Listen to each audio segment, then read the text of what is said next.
नमस्कार। कक्षा 11वीं वाले छात्र अपना हिंदी का अर्धवार्षिक परीक्षा का पेपर देख लीजिएगा। इस पेपर का पूर्णांक 80 अंकों का होने वाला है। समय 3 घंटे और आपको इस पेपर का संपूर्ण उत्तर इसी वीडियो में मिलने वाला है। तो सबसे पहले आप सभी को यहाँ पर कुछ निर्देश दिए गए हैं, इनको पढ़ लीजिएगा। इनको पढ़ने के बाद इस पेपर का हमारा पहला प्रश्न दिया है, जिसमें सही विकल्प चुनकर लिखना है, जो आपकी परीक्षा में 6 नंबर के आने वाले हैं। तो आपका पहला दिया है, कबीरदास को वाणी का डिटेक्टर किसने कहा है?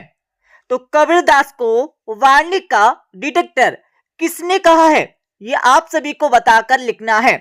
तो पहले में करेक्ट आंसर आपको लिखना होगा सवाला हजारी प्रसाद द्विवेदी। ये हमारा पहले का आंसर हो जाएगा। दूसरा देख लीजिएगा, मियां नसीरुद्दीन कितने प्रकार की रोटियां बनाने के लिए मशहूर थे? तो दूसरे में करेक्ट आंसर आपको लिखना होगा सवाला 56। तीसरा आपका दिया है, छंद में अल्प विराम को क्या कहते हैं? तो छंद में अल्प विराम को क्या कहते हैं, ये आप सभी को बताकर लिखना है। तो तीसरे में करेक्ट आंसर आपको लिखना होगा अवला यति कहते हैं। चौथा देख लीजिएगा, रचना के आधार पर वाक्य कितने प्रकार के होते हैं? तो रचना के आधार पर वाक्य कितने प्रकार के होते हैं, ये आप सभी को बताकर लिखना है। तो चौथे में करेक्ट आंसर आपको लिखना होगा अवला 3 प्रकार के होते हैं। पांचवा देख लीजिएगा, मधुबनी चित्रकला किस प्रांत की है? तो मधुबनी चित्रकला किस प्रांत की है, ये आप सभी को बताकर लिखना है। तो पांचवे में आप सभी को करेक्ट आंसर लिखना होगा अवला मिथिला। छठा देख लीजिएगा, भारतीय संगीत में प्राचीन काल से प्रचलित सबसे पुराना वाद्य यंत्र कौन सा है? तो छठे में करेक्ट आंसर आपको लिखना होगा अवला वीणा। तो इस प्रकार से 6 नंबर सही विकल्प के कंप्लीट हो जाएंगे। अब आप सभी दूसरा प्रश्न देख लीजिएगा, जिसमें रिक्त स्थानों की पूर्ति करके लिखना है, जो आपकी परीक्षा में 6 नंबर के आने वाले हैं। तो आपका पहला दिया है, मीरा ने प्रेम बेली में क्या सींचा है? तो पहले में करेक्ट आंसर आपको लिखना होगा आंसुओं का जल। ये आपको पहले का करेक्ट आंसर लिखना है। दूसरा देख लीजिएगा, जिंदगी नामा प्रसिद्ध क्या है? तो दूसरे में करेक्ट आंसर आपको लिखना होगा उपन्यास। ओके। और तीसरा आपका दिया है, वह परिश्रम करता तो अधिक सफल होता कैसा वाक्य है? तो तीसरे में करेक्ट आंसर आपको लिखना होगा संकेत वाचक वाक्य आपको लिखना है। चौथा आपका दिया है, संचारी भावों की संख्या क्या होती है? तो चौथे में करेक्ट आंसर आपको लिखना होगा 33 होती है। पांचवा आपका दिया है, सन 1894 में बनी film the arrival of the train किस देश में बनी? तो पांचवे में करेक्ट आंसर आपको लिखना होगा फ्रांस। फ्रांस आपको पांचवे का करेक्ट आंसर लगाना है। छठा देख लीजिएगा, शास्त्रीय गायन की महफिल कितनी होती है? तो छठे में करेक्ट आंसर आपको लिखना होगा 3 घंटे। 3 घंटे आपको छठे का करेक्ट आंसर लगाना है। तो इस प्रकार से 6 नंबर आपके रिक्त स्थानों के कंप्लीट हो जाएंगे। अब आप सभी तीसरा प्रश्न देख लीजिएगा, जिसमें निम्नलिखित कथनों के समक्ष सत्य अथवा असत्य लिखना है, जो आपकी परीक्षा में 6 नंबर के आने वाले हैं। तो आपका पहला दिया है, विदाई संभाषण लॉर्ड कर्जन की प्रशंसा में लिखी गई रचना है। तो लगा लीजिएगा बिल्कुल नहीं है, असत्य हो जाएगा। दूसरा आपको दिया है, छायावादी कवियों की प्रकृति का मानवीकरण किया है, तो बिल्कुल किया है, सत्य हो जाएगा। तीसरा आपका दिया है जिन छंदों में मात्राओं की गणना हो उसे वर्णिक छंद कहते हैं, तो बिल्कुल नहीं कहते हैं, असत्य हो जाएगा। चौथा आपका दिया है सरकारी पत्र अनौपचारिक पत्र की श्रेणी में आते हैं, तो चौथा लगा लीजिएगा, बिल्कुल आते हैं, सत्य हो जाएगा। पांचवा आपका दिया है पास पंजाबी साहित्य के कवि है, तो बिल्कुल यहां पर है, सत्य हो जाएगा। छठा आपका दिया है तातुस के या बेबी हालदार को सुनील ने काम दिलवाया, तो बिल्कुल दिलवाया था, सत्य हो जाएगा। तो इस प्रकार से 6 नंबर सत्य अथवा असत्य के कंप्लीट हो जाएंगे। अब आप सभी चौथा प्रश्न देख लीजिएगा, जिसमें सही जोड़ी का मिलान करके लिखना है, जो आपकी परीक्षा में 7 नंबर की आने वाले हैं। तो यहां पर सही जोड़ी का मिलान कर लीजिएगा। पहला आपका दिया है बाल मुकुंद गुप्त, तो इसमें आपको लगाना होगा सी शंभू के चिट्टे। दूसरा आपका दिया है पीपर पातर पूजन लागे, तो इसमें कौन सा अलंकार है ये आपको बताना होगा, तो दूसरे में लिखना होगा अनुप्रास अलंकार। तीसरा आपका दिया है चंपा काले काले अक्षर नहीं चिंती, तो इसमें आपको लिखना होगा त्रिलोचन। चौथा आपका दिया है सरकारी कामकाज की भाषा, तो इसमें आपको लिखना होगा राजभाषा। पांचवा आपका दिया है दूरदर्शन का नामकरण, तो इसमें आपको लिखना होगा 1976। छठा आपका दिया है आलो अंधारी, तो इसमें आपको लिखना होगा बेबी हालदार। सातवां आपका दिया है अपू के साथ 2.5 साल, तो इसमें आपको लिखना होगा संस्मरण। तो इस प्रकार से सही जोड़ी का मिलान हो जाएगा। अब आप सभी पांचवा प्रश्न देख लीजिएगा, जिसमें निम्नलिखित प्रश्नों के उत्तर आपको एक शब्द अथवा एक वाक्य में देने होंगे, जो आपकी परीक्षा में आने वाले 7 नंबर के। तो देख लीजिएगा, आपका पहला दिया है अक्क महादेवी के आराध्य देव का नाम आपको लिखना होगा, ठीक है। तो पहले का उत्तर आप सभी लिख लीजिएगा, इसमें आपको लिखना होगा चन्न चन्न मल्लिका मल्लिका जुन चन्न मल्लिकार्जुन देव, या कोष्ठक में लिख लीजिएगा शिव, ठीक है। वापस से बता देते चन्न मल्लिकार्जुन देव शिव आपको कोष्ठक में लिख देना है। अब यहां पर दूसरा देख लीजिएगा, अनुभाव कितने प्रकार के होते, तो भाई साहब अनुभाव कितने प्रकार के होते ये आप सभी को बताकर लिखना है। तो दूसरे में आपको लिखना होगा अनुभाव 4 प्रकार के होते, कितने 4 प्रकार के होते, ये आपको दूसरे का उत्तर लगाना है। तीसरा देख लीजिएगा, भारत मित्र के संपादक का नाम आपको लिखना है, तो तीसरे का उत्तर आप सभी लिख लीजिएगा, इसमें आपको लिखना होगा बाल मुकुंद गुप्त, लिखिए बाल मुकुंद गुप्त, यह आपको लिखना होगा यहां पर तीसरे का उत्तर, ओके। चौथा आपका दिया है धनराम के पिता का व्यवसाय क्या था, तो चौथे में आपको लिखना होगा लोहार, क्या लिखना है लोहार आपको लिखना है, ठीक है। और पांचवा आपका दिया है कुमार गंधर्व का वास्तविक नाम क्या है, तो 5 में आपको लिखना होगा, लिख लीजिएगा शिवपुत्र शिवपुत्र सिद्धराम सिद्धराम शिवपुत्र सिद्धराम कौम काली, ये आपको लिखना होगा यहां पर 5वें का उत्तर, ओके। इसके साथ ही आपका छठा दिया है आलो अंधारी का क्या अर्थ है, तो छठे में आपको लिखना होगा अंधेरे का उजाला, लिख लीजिएगा अंधेरे का उजाला, यह आपको लिखना होगा यहाँ पर छठे का उत्तर। ओके, इसके साथ आपका सातवां दिया है ऑल इंडिया रेडियो की स्थापना भारत में कब हुई। तो सातवें में आपको लिखना होगा 8 जून 1936, यह आपको लिखना होगा यहाँ पर सातवें का उत्तर।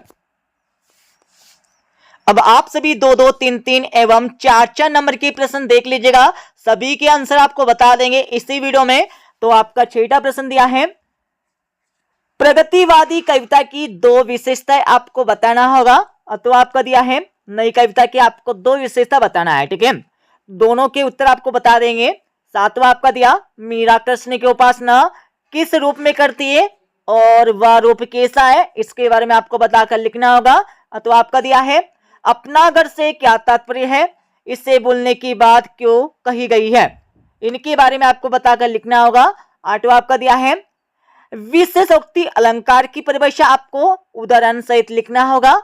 तो आपका दिया महाकाव्य और खंडकाव्य में आपको प्रमुख 2 अंतर बताना है। अब यहाँ पर आप सभी देख लीजिएगा 9वां प्रश्न माधुर्य गुण की परिभाषा उदाहरण सहित आपको लिखना होगा। तो आपका दिया है जिसमें सोटा चंद की परिभाषा उदाहरण सहित लिखना है। 10वां प्रश्न आपका दिया जिसमें मियां नसीरुद्दीन अखबार नफीसों के बारे में क्या राय रखते थे, इसके बारे में आपको लिखना होगा। तो आपका दिया जिसमें पतेर पांचाली फिल्म की शूटिंग का काम 2.5 साल तक क्यों चला, इसका कारण आपको देना होगा। 11वां प्रश्न देख लीजिएगा शब्द युग्म किसे कहते हैं, यह कितने प्रकार के होते हैं, आपको नाम भी लिख देना है। तो आपका दिया जिसमें विज्ञापन लेखन में किन बातों का ध्यान रखना आवश्यक होता है, इसके बारे में आपको लिखना होगा। अब आप सभी 12वां प्रश्न देख लीजिएगा राजभाषा एवं राष्ट्रभाषा में कोई 2 अंतर बताना होगा। तो आपका दिया जिसमें तकनीकी शब्द क्या है, मतलब इससे क्या तात्पर्य है, इसके बारे में आपको लिख देना है। सभी के आंसर आपको बताने वाले हैं इस वीडियो के लास्ट में। अब आप सभी 13वां प्रश्न देख लीजिएगा क्रिया विशेषण किसे कहते हैं, एक उदाहरण आपको लिखना है। ओके, अथवा आपका दिया जिसमें निम्नलिखित वाक्यों को शुद्ध करके लिखिए कोई 2। तो आपका पहला वाक्य दिया है बंदूक एक उपयोगी शस्त्र है, तो इसमें आपको लिखना होगा बंदूक एक उपयोगी अस्त्र है, यह आपको लिखना होगा। यहाँ पर आप पहले का उत्तर मतलब शुद्ध करके इस प्रकार से आपको लिखना है। दूसरा देख लीजिएगा हवा चल रही है, तो दूसरे में आपको लिखना होगा हवा बह रही है, यह आपको शुद्ध करके लिखना है। 14वां प्रश्न देख लीजिएगा कोई खुदाई करते समय सिर पर धातु का टोप क्यों पहनते हैं, इसके बारे में आपको बताकर लिखना होगा। अथवा आपका दिया जिसमें बेबी हालदार को लिखने के लिए कौन कौन प्रोत्साहित करते थे, इसके बारे में आपको बताकर लिखना है। 15वां प्रश्न देख लीजिएगा जनसंचार माध्यमों के 2 महत्वपूर्ण उद्देश्य आपको लिखना है। अथवा देख लीजिएगा डायरी लेखन की 2 महत्वपूर्ण विशेषता आपको लिखना है। अब आप सभी 3-3 नंबर के प्रश्न देख लीजिएगा। आपका 16वां प्रश्न दिया है कबीर अथवा भवानी प्रसाद मिश्र की काव्यगत विशेषताएं निम्नलिखित बिंदुओं के आधार पर लिखना है। सबसे पहले आपको 2 रचना लिखना होगा, उसके बाद आपको भाव पक्ष लिखना है, उसके बाद आपको कला पक्ष लिखना है। तो इनके उत्तर भी आपको बता देंगे। 17वां प्रश्न देख लीजिएगा कृष्णा सोबती अथवा शेखर जोशी की साहित्यिक विशेषताएं निम्नलिखित बिंदु के आधार पर लिखना है। सबसे पहले आपको 2 रचनाएं लिखना होगा, उसके बाद आपको भाषा शैली लिखना है, उसके बाद आपको साहित्य में स्थान लिखना है। अब आप सभी 18वां प्रश्न देख लीजिएगा 2 मित्रों में बढ़ती महंगाई के विषय में बातचीत संवाद आपको लिखना है। अथवा आपका दिया जिसमें चरित्र सबसे बड़ा धन है का भाव पल्लवन करके लिखना है। तो इनके उत्तर भी आपको बता देंगे। 19वां प्रश्न देख लीजिएगा, जिसमें क्या पूछा है, निम्नलिखित अपठित काव्यांश अथवा गद्यांश को पढ़कर इसके नीचे लिखे प्रश्नों के उत्तर आपको लिखना है। तो सबसे पहले तो आपको परीक्षा में इससे अपठित गद्यांश काव्यांश को पढ़ लेना है। पढ़ने के बाद इसके नीचे आपको 3 प्रश्न दिए गए हैं। पहला प्रश्न आपका दिया है, मनुष्य के लिए जीवन उत्सव कब बनता है? तो मनुष्य के लिए जीवन उत्सव कब बनता है, यह आपको बताकर लिखना है। तो देख लीजिएगा, उनका जीवन उत्सव जिससे बन जाता है, उन्हें हर क्षण नया काम मिला रहता है और वे अपने मन में और नवीनता का अनुभव करते हैं।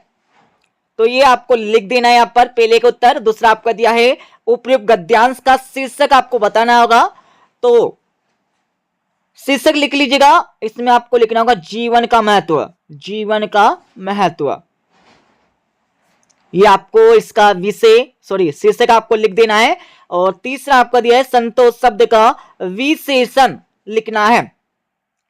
संतोष शब्द का आपको विशेषण लिखना है, ठीक है। तो किस प्रकार से लिखेंगे? संतोष मतलब शांति, संतोष मतलब शांति, यह हमारा विशेषण हो जाएगा। ओके। और अद्वीप वाले प्रश्न में भी आपको सेम वही करना है जैसे कि हमने आपको ऊपर वाले प्रश्न में बताया है। इसमें आपको सबसे पहले इस गद्यांश का शीर्षक बताना होगा और दूसरों के दुख को दुख मानने से क्या आशय, इसके बारे में आपको लिखना है। अतीत में हम क्या मानते और जानते थे, इसके बारे में आपको बताना है, ठीक है। अब आप सभी देख लीजिएगा 20वां प्रश्न। तो भाई साहब 20वें प्रश्न में क्या करना होगा, गद्यांश को पढ़ना है। गद्यांश को पढ़ने के बाद समझना है। समझने के बाद आपको सबसे पहले संदर्भ लिखना है। संदर्भ के बाद आपको प्रसंग लिखना होगा। प्रसंग के बाद आपको विशेष सहित, क्या सहित? विशेष सहित आपको व्याख्या करना है, ठीक है। तो आंसर आपको बता देंगे। और 21वें वाले प्रश्न में आपको काव्यांश को पढ़ना होगा, समझना होगा। समझने के बाद आपको संदर्भ लिखना है, प्रसंग आपको लिखना है और उसके बाद आपको भावार्थ लिख देना है, जिससे पूर्ण नंबर यहां से कंप्लीट हो जाएंगे।